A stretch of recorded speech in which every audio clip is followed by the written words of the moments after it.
Welcome back to Emerge. It is with great pleasure that I welcome MF Tomlinson once again back to the show. Michael, thanks for joining me. How have you been? Very good. Thanks for having me. Yeah, Of I'm all right. course. Lockdown. Yeah. Is there a specific release or record that you've been listening to the most since being in lockdown?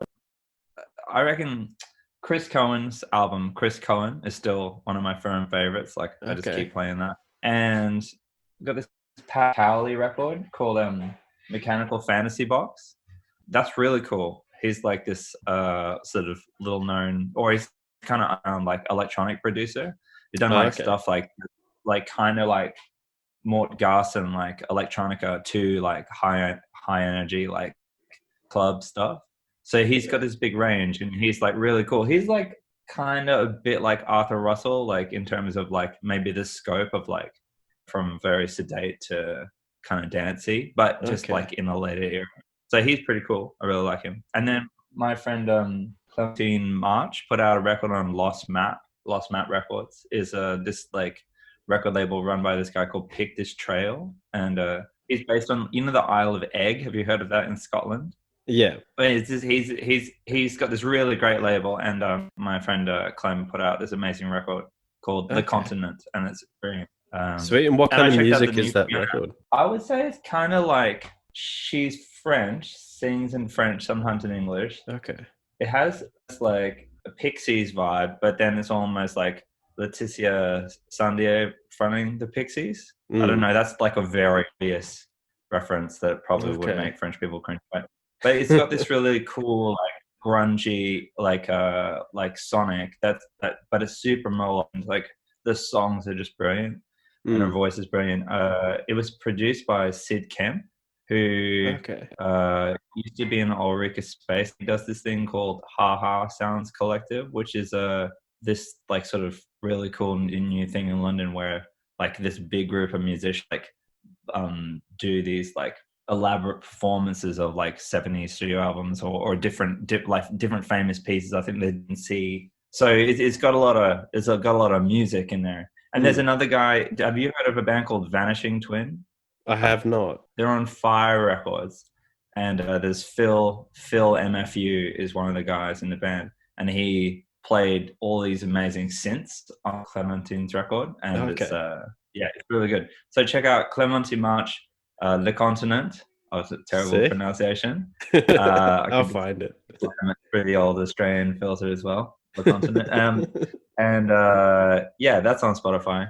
And yeah, then I don't know. Been listening to Donald Byrd. Do you know Donald Byrd? No, I don't know any of these It, artists, man. well, the beauty of music. Yeah, it's just too much of it, There's too much to discover. Yeah, which is a but nice check out problem to Donald Byrd. have. My friend told me about Donald Byrd the other day, Okay. and it's insane. And I love the Fiona Apple album, like everyone else. I think Okay. that's great. Of course. I was like, it took me like a couple of listens, but I'm like a true convert. I think it's amazing. So there you go. Sweet. Plenty of recommendations. Thank you very much. And last month, you released your debut EP under MF Tomlinson called Last Days Yeah. of Rome. There's quite a bit of variation in the sounds and genres on the EP. Were all the tracks written around the same time? Was it written over quite an extensive period of time? When I started recording, I I didn't really have a plan for it. I had some friends like Ed and Angus who really helped me to put the record together.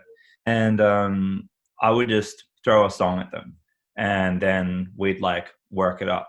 And then, when we had enough songs, we'd go ahead and record. And then basically like a whole album's worth of songs that I had ready to go.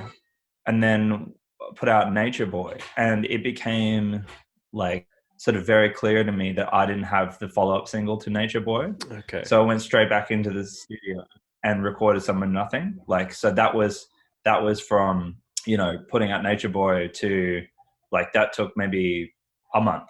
But some of the songs took like 5 years to finish, Mm. like from initial inception. But each song to me was a really important response to what was happening at that time. So I think for Nature Boy, that felt like me being like sort of almost born into the world as a new sort of incarnation, or like finally as myself. And then straight after that, got that letter about the world ending in 2050. You know, like that report was like the world might end, worst case in 2050. And I was like, I need to like address this in a song, like, or like, you know, because right now I'm writing songs about just like what's happening at the moment. I guess it's just becoming increasingly the way I like deal with things, maybe. And also, I don't know, like I feel like when these things are happening and you've got to like basically you've got to blow your own horn on social media all day every day for anything to move. You know, you've got to really promote yourself. I kind of don't feel comfortable promoting, so I feel like not sort of at least constructive in some way. I don't know. So whatever's like burning, whatever issue, not like I have the answer or that, like it sounds quite self-important, but it's more about me responding to what's happening. So all the songs came out because of what I felt was happening right at that time. So it was very responsive to things that were going on in the world. So yeah, like then after I recorded Some of Nothing, I was like feeling super like heavy, almost depressed about everything. And I felt like I really needed to lighten up. So that's when I went and recorded Nietzsche's Day Off. And during that time, I was like finishing You and Me, Babe, and like Last Days of Rome, which like I felt like I had to put Last Days of Rome out next earlier because it just kept getting more and more relevant, you know? And indeed now, I don't know, weirdly, now the EP is out, The Last Days of Rome are kind of they're still going, but it's more. It almost like for me was a snapshot of the time right up until just before lockdown, because you know, it feels like as the EP came out, that kind of world that it's all talking about sort of ended, you know, and now we have a very different world. So yeah, but I had a real sense of urgency around every single song. So I guess, yeah, if anything, it's a snapshot of the time and also my development or sort of, you know, becoming myself as an artist. And so the tracks that you wrote around the same time as Nature Boy, have they just been put on the back burner for the time being? Yeah, there's a lot more songs. Like, yeah, it's just basically, yeah, the right sort of configuration of those songs, and also the right sort of vehicle for those songs to come in. Yeah, I guess like, you know, if there's any you know, cool record labels that want to put out my record, get in touch. But yeah, I'll just keep plugging away. But yeah, they'll all come out at some point. Yeah. Okay, sick. And for the process of this EP, did you go in with the intention of having it so varied musically? Because I mean, like a lot of the instrumentation in the EP, they're all like completely different in each track. It's so true. Yeah, I don't know. Like, I feel like I definitely have never like fit very well into genres, and I guess maybe having a fixed, you know, group but I mean, like, actually part of it is that like the community around the project really developed over the time of recording. Like, I met so many amazing people, like Amy, who plays the flute, or Con, who sings and plays the violin throughout the whole process. William, like I would go on just naming lots of names, but there's lots of really amazing players that have contributed a lot, and that community keeps on growing. So I feel like, you know, there was excitement whenever there was someone new came on the scene and wanted to contribute. It was really good. So I don't know, yeah, but there is no.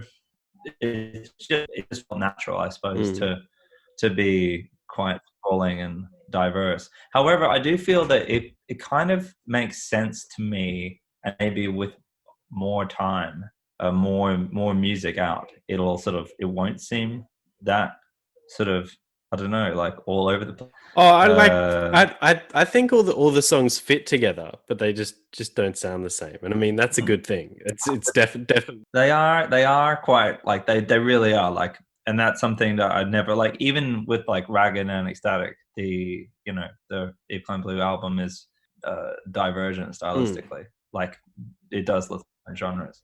I guess I have trouble staying in one genre.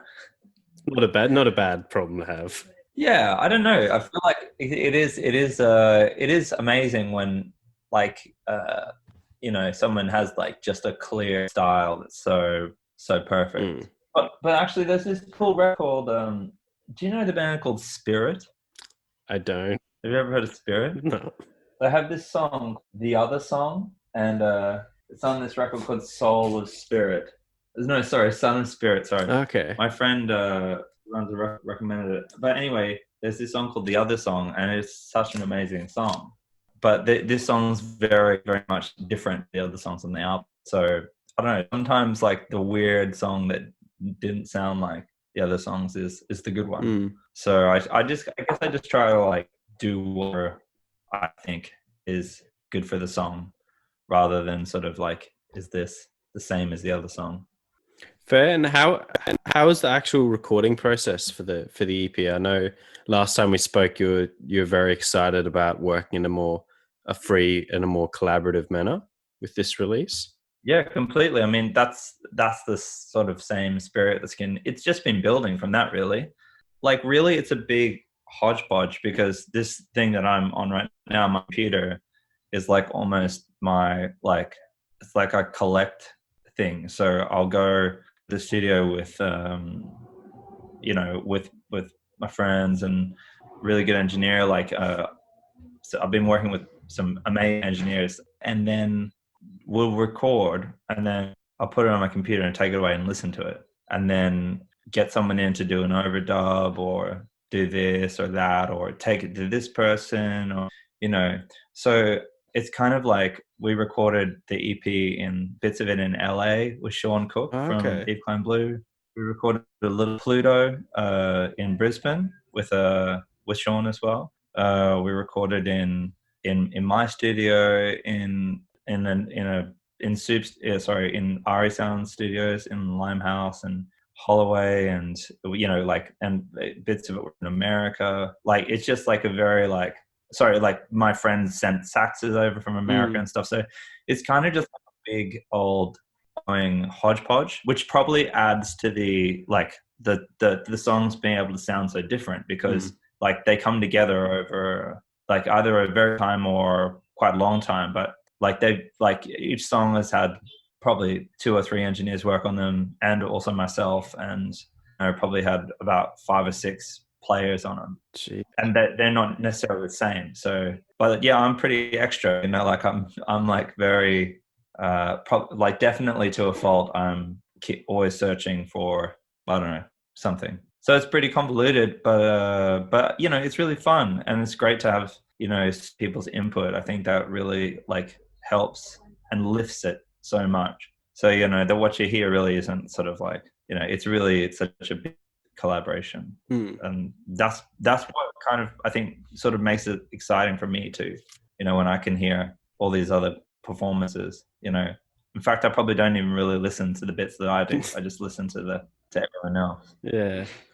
Fair. And how did the recording process vary from previous projects of yours? For previous releases, have you worked in multiple studios much for the same release? Yeah, in Eve Climb Blue, normal, as in we went into the studio and recorded, and then someone mixed it.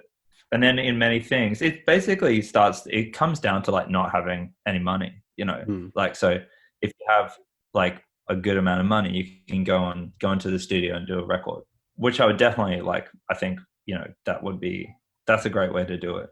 And I'd love to do it more but yeah, I think then over the course of many things, the band after Eve Climb Blue, I began to take the reins and produce or record more because we ran out of money. But that was very different because it was kind of me with the band, my bandmates, also me doing a lot of programming stuff on top.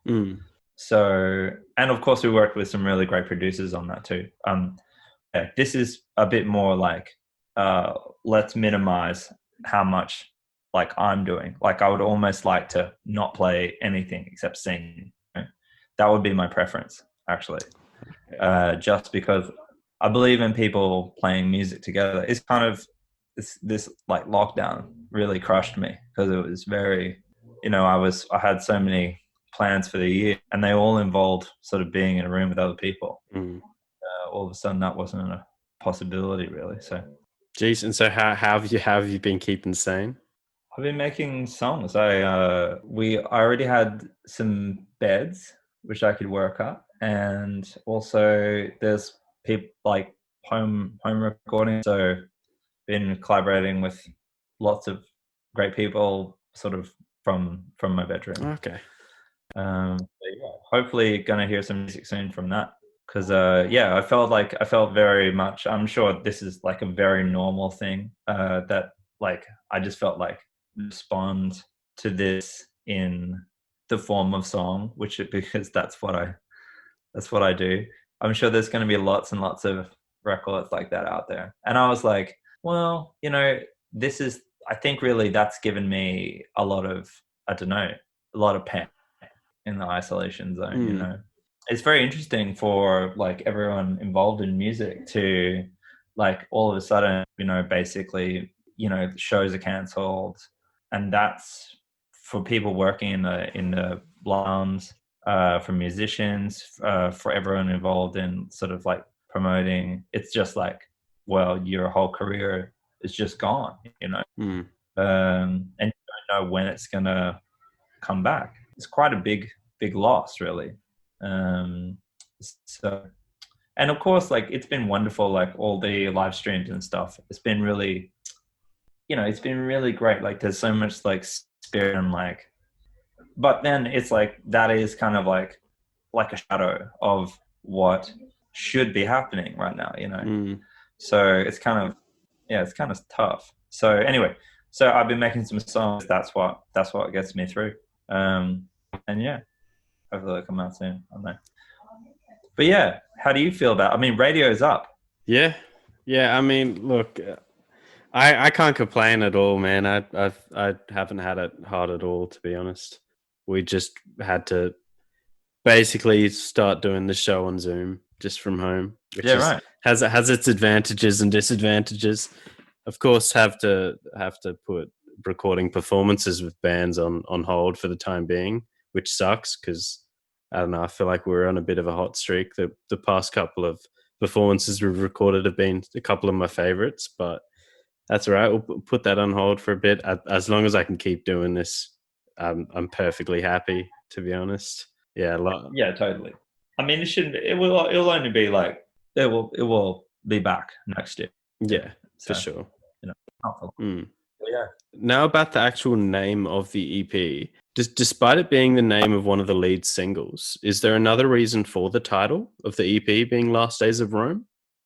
Did it just feel fitting? I felt that I mean, that's what the whole EP about. Like, it's a snapshot of life, like the life that I am living or was living.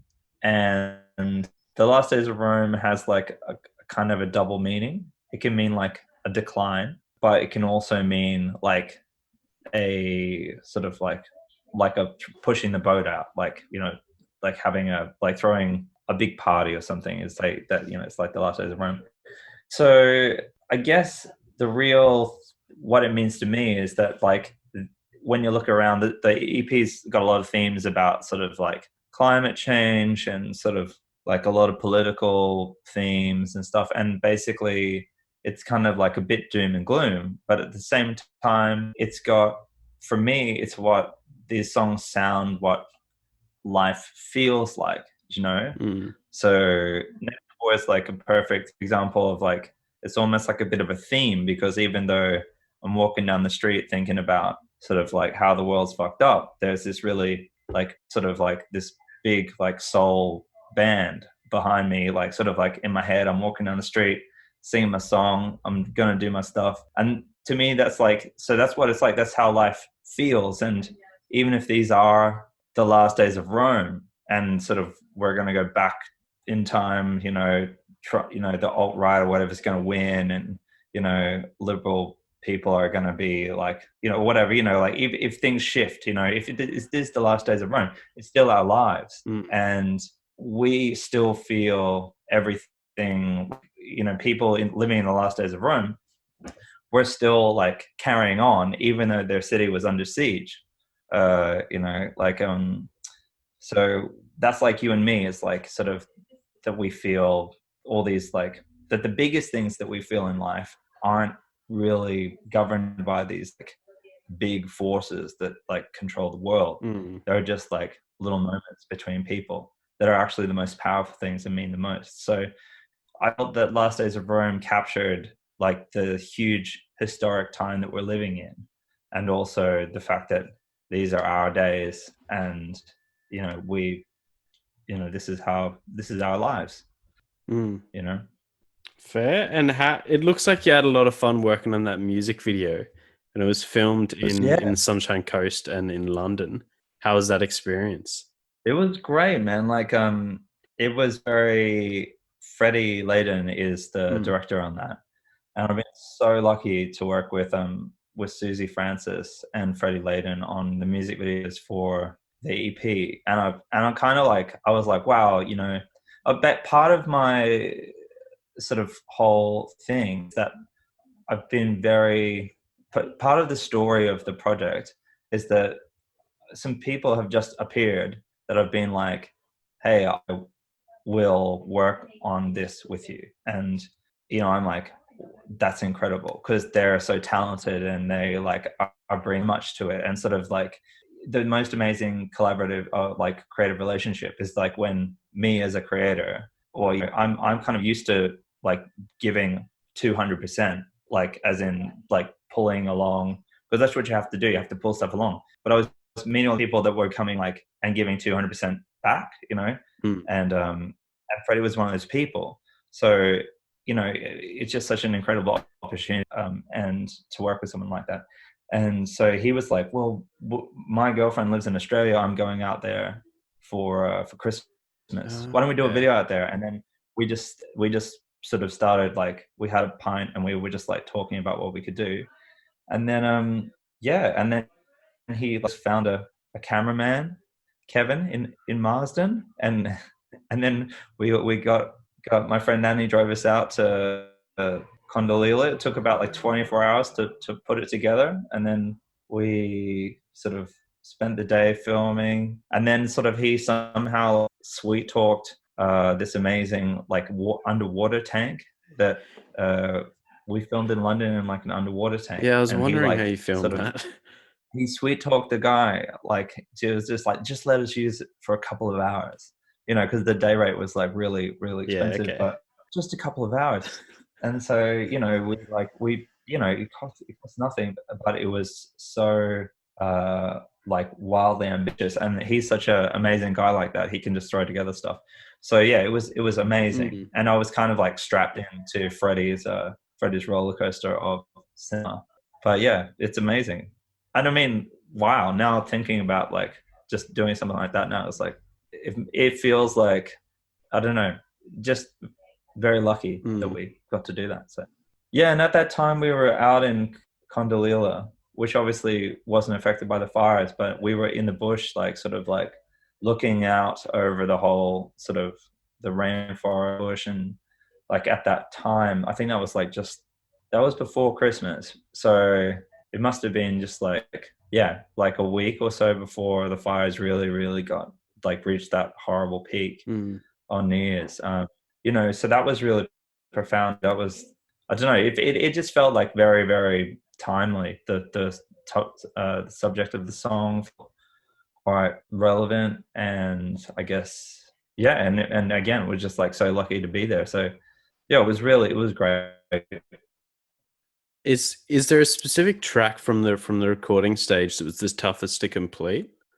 Last Days of Rome. It was definitely the hardest. Any reason in particular? Is that one of the wider arrangements?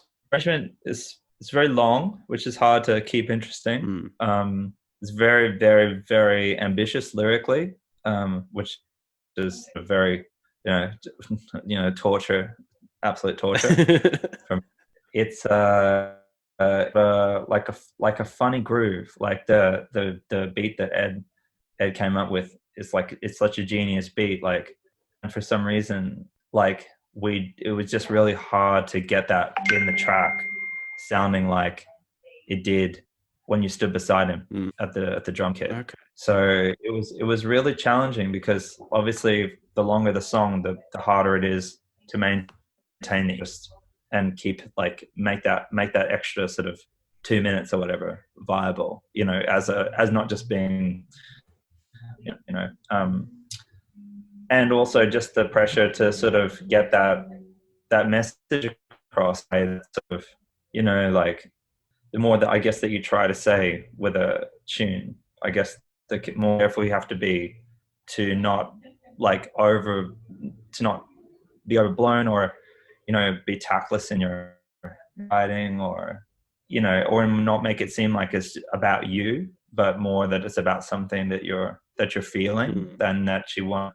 Yeah, like I feel like a big part of the EP is like, and I guess everything from this project, like I guess I read in this book, it's called Artist Therapy, and it's by Alan de Botton and John Armstrong. Okay. But there's a page here, there's this painting with like scratches on it, just like a black painting with a scratch on it, and the caption is, "This painting is what an internal feeling might look like." And that resonated with me because it was like, that's why when I looked at that painting, I had a feeling, and then the caption really nailed it. That's sharing with me something that they'd felt, So I really felt that, like, especially with Last Days of Rome, that everyone that I knew felt like that, had this feeling of this kind of dread. If you were kind of interested at all, you kind of were aware that there was this very sort of sinister feeling that was underlying sort of everything. So I really wanted to get that right. It's about sharing, the feeling that you have and hoping that someone else feels that they're going to recognize that. And I guess that's how I don't know. And so I know it probably changes day to day, and I'm pretty sure I know the answer to this question, but do you have a personal favorite or a track that you're most proud of so far? From the EP, I honestly would say that I like some days I like really love a particular song or like hate a particular song, but in general, I'm like, they all like took like sort of a couple of years of my life, I think. No, I don't know, but it was definitely like a lot of like agonizing getting them right. So I kind of like I love them all basically. Fair enough. What song did you think it is? You're probably right. I thought it was going to be Last Days of Rome. After talking Yeah, through no, it, that song, I reckon, it can be Last Days of Rome. Yeah. But the only one that I think is that I always kind of like listening to is Nietzsche's Day Off, because it's just fun. Yeah. And it was really fun. So that's one that I'm like, that I always sort of don't mind listening to. Although I think we listened to a bit of Holger Suske, the bass player from Calen. Yeah. Yeah, he like sort of tracks like I don't know, like Cool in the Pool or something, like, which is like, I mean, so next level. So if I listen to anything like that and then listen to it, I'll be like, this is shit. Damn. Anyway, but no, I really do love them all. I really am very proud of all the music that I've put out under this project so far. As I am of all the music that I put out. It's very hard to put a song out, like it takes so much time and effort. It's hard to say like, oh, I don't like that. You put so much of yourself into it in the whole process. So there you go. That's me being totally extra again, and that could have been a simple answer, but it wasn't. It's quite all right. Wouldn't ask for any other thing, man. Do you have any recommendations for anyone looking to entertain themselves in quarantine at the moment? Could be novels, TV shows, films, books, games. I feel like the right thing to do is recommend highly my own EP, Last Days of Rome, by MF Tomlinson. I agree. Apart from that, I don't know. Yeah, like I'm making songs, reading a book called Affinity, which is quite good. It's very good. It's a ghost story. Okay. Susan Walker, I think. I'm doing some like Adobe courses. Okay. Yeah, but I don't know. There's like I can't find who wrote that book, Affinity. Anyway, so yeah, don't you find that there's like almost like less time in the day? Like I'm kind of freaked out. Like the days are flying by, and I'm just I feel like there's so much stuff that I have to do, and I'm Yeah. sort of barely doing it. Completely fair. Yeah, try not to freak out that you haven't achieved all your lofty goals that you set for yourself. Is my my advice. Beautiful. Do you have a go-to cooking record at the moment, Michael? Well, no, I don't listen to music when I cook. Any reason in Really. particular? Well, it's just kind of a bit of a ball ache to set it up in the kitchen. So I kind of I listen to music when I do like my kettlebells. I have a kettlebell and I Is that do like some weights? I Okay, do yeah, like yeah. some very very light. Like it's a joke how. But I do them, and I listen to different records. I like listening to well those records that's when I listen to those records that I said. I also been listening to John Martin, the English folk sort of guy. I don't think so. He's really cool, man. He's great. You would love it. He has this famous album called Solid Air. It's really good because my friend got it for me because he thought like I would dig it. Okay. And but it's got all this stuff like real. It's like folk, but it's also quite jazzy. And it's quite psychedelic. Like he was a bit of a wild man and sort of like to indulge in various things. So it's quite an interesting character. Check it out. And also, I love listening to Leonard Cohen as well. I don't know if that's weird to do weight to Leonard Cohen. That's really weird. And what about Baby Huey? Do you know Baby Huey? I know the name. Baby Huey. His ironically named album, The Living Legend. I think it's a compilation. No, it's a record. Yeah, Living Legend. But yeah, he's not living anymore. But he lives on through his music. Of course, he's amazing. Okay, he's so good. I think that Charles Bradley is a Baby Huey fan. Charles Bradley. You know Charles. He's like he came through like he's like the older guy who like only got discovered when he was really like when he'd been around for a long time. Okay. He did the Black Sabbath Changes cover. That's the theme song for Big Mouth. Oh. Okay. I do. Okay. Jeez. Yeah, I think Charles Bradley is the big Baby Huey fan. I reckon, judging by some of his ad libs. That's my hot take. Good luck editing together this sprawling. I got plenty of time, man. We'll get there. Oh. If you had to name an artist or record that has had the biggest influence on you, either personally or musically, who would you name and why? I probably think it's something like Transformer or like Hunky Dory. Between those two albums, it's I think that's probably my Is Transformer a Bowie album as well? Transformer is Lou Reed. Oh, right. Okay, Bowie. Okay. Yeah.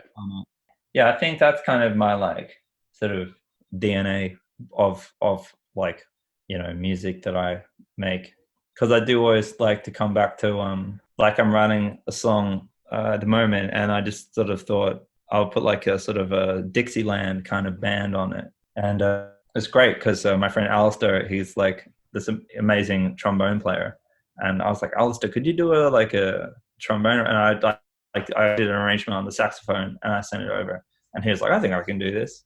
And so like he's going to get a tuba player. It's like amazing. So that's like the Isolation album has been fun because it's like, oh my God.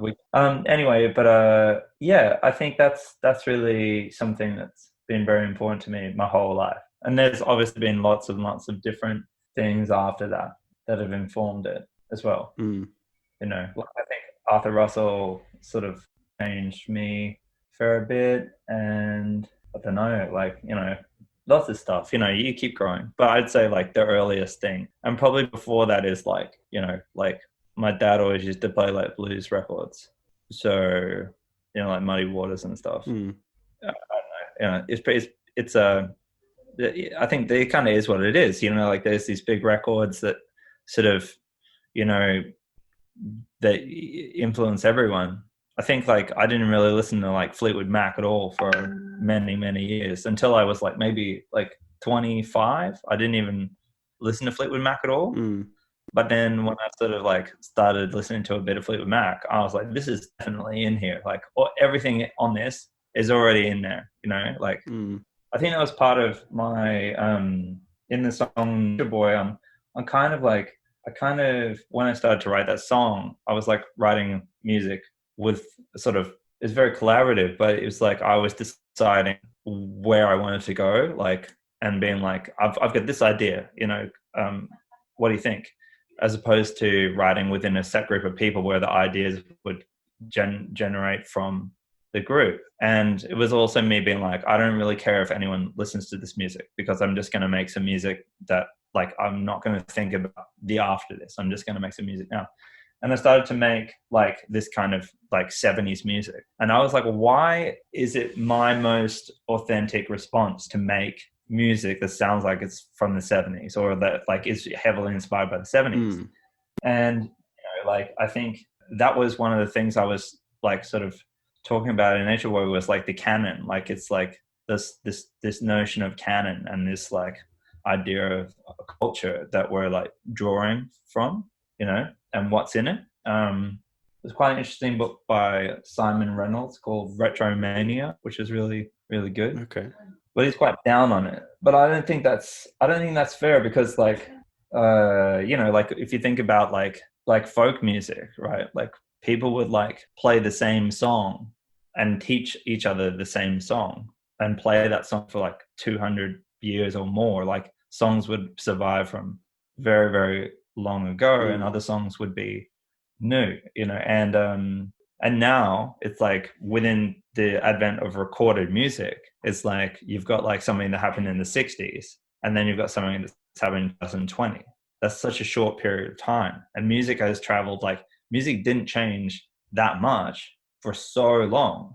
And all of a sudden it's just gone like, you know, 20 revolutions. And now it's like, oh, you're doing something that sounds like this. And it's like, well, that's actually very valid. Or also to not do something like that, like, because you know, that's like music had like this function that was it was very different up until recorded music. I don't know. So yeah, but I found myself thinking about a lot about all that stuff. Anyway, all that stuff's in there, isn't it? And the more stuff that's in the canon is just, it's just in there with you, the bits that you're aware of and the bits that you're not, maybe. For sure. And Russell, my co-host, had a couple of questions for you. Late last year, you played an Eve Klein Blue reunion show of sorts with Charles from the band. How was the experience revisiting that music a decade later? I mean, we like, that was from my dad's like Christmas party. So like we have played like pretty much every year since 2014, I think, at Christmas. Like some sort of incarnation comes together. We did it for Chris's mum's birthday. We did one for my wedding.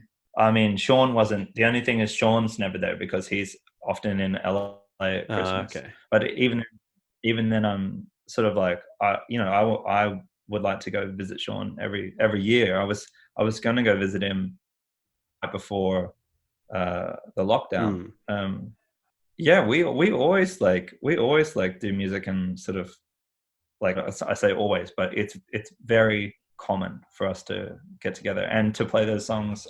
Yeah, it's great. You know, they're just still there, and it's just great. Like, it's just wonderful to be with them. You know, like they're still, you know, some of my absolute closest friends. And probably if I was going to go to a desert island, I would, you know, take them like over. I don't know. I'm not going to say, but yeah, no, they're like, you know, they're still, you know, my favorite people, or in my top, you know, 20 favorite people in the world. And it's just great to hang out. And yeah, so we're always sort of, Eve Klein Blue is always together in some way. I don't know. That's the way. It's definitely, I mean, Chris played the drums on You and Me back on the EP, on the newest single, and Sean played the bass. So that's close. It's almost Eve Klein Blue. There's three members. Very close indeed. Then his other question was, have you since moving to London and being immersed in that scene there, have you noticed a lot of parallels between the Queensland scene and that scene? As in, like, is it more supportive and or competitive? Is it as broad genre and sound wise?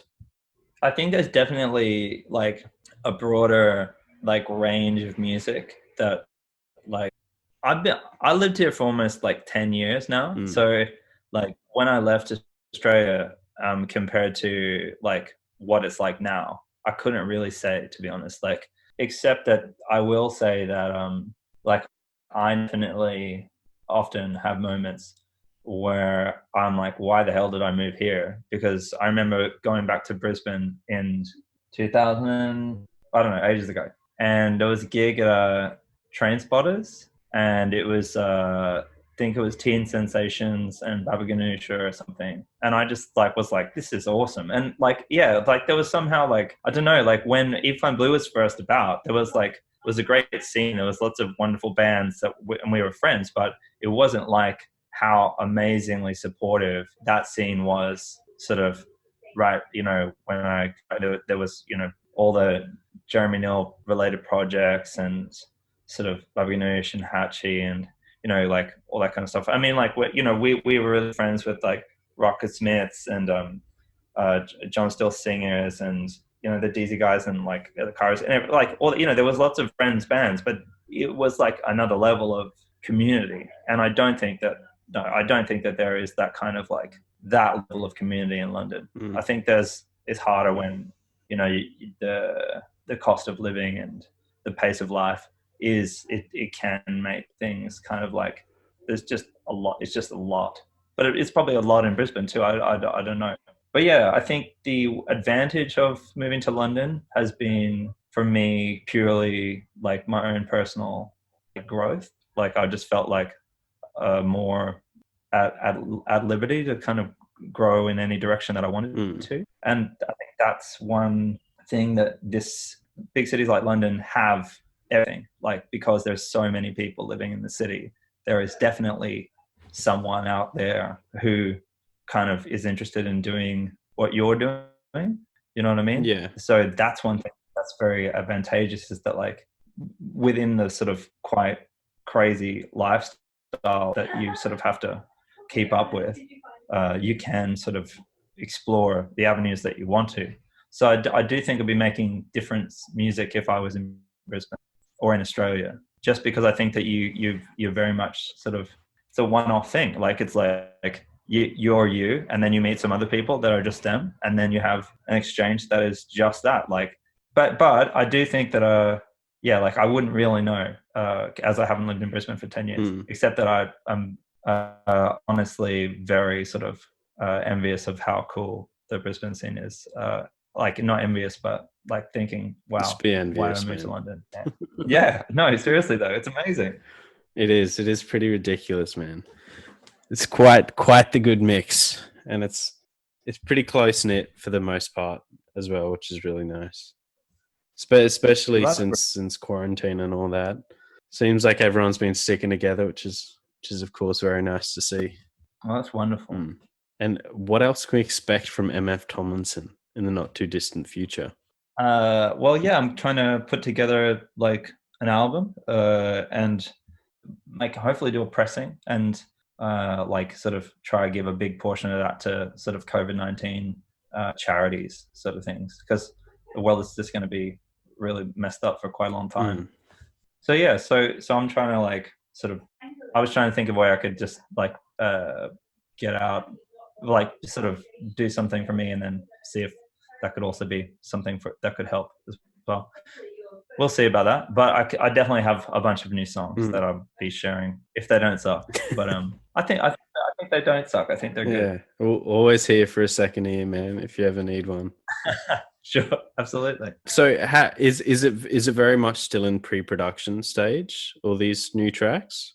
A couple of them just got mastered. Okay, but yeah. So, you know, I can't say. I mean, I don't know. There's always that kind of I kind of would love to say with confidence that I'll finish it in 2 weeks, and then it'll be out in a month. But sometimes it doesn't work like that. Of But course. there's definitely 2 songs that got mastered today. So Okay, I'll hopefully take they'll it. be coming I'll out. take it. I wanted to say one of your questions was what Brisbane and Queensland acts was I really digging at the moment. Oh yeah, yep, yeah. I missed that one. Jeez, I forgot what show I'm on, man. I just wanted to say that I really, really loved the new track from Rinse. I've been waiting for it for a really long time. Love Joe, all his music, so that's great. And of course, loving the new one from Jeremy Neal. Oh, yeah. Always good. Always love a bit of Jeremy. He's like Jonathan Richman. I just can't get enough of Jeremy, whatever he's doing. Completely And agree. Holiday Party are doing really well, kicking some goals. Yeah, I've got a record coming heart. out. I don't think it's too far away. Yeah, I sort of I just see them like on Instagram with their they're in the end with that announcement day. So coming soon. Also the Goon Sax. I saw them in London recently when they were supporting Girl Ray, and they were just fucking amazing. So love the Goon Sax. Beautiful. Me too. Obviously. Michael, thanks for joining me, mate. It's always a pleasure. Thanks so much for letting me ramble on, just like Led Zeppelin rambling on. Anytime, dude.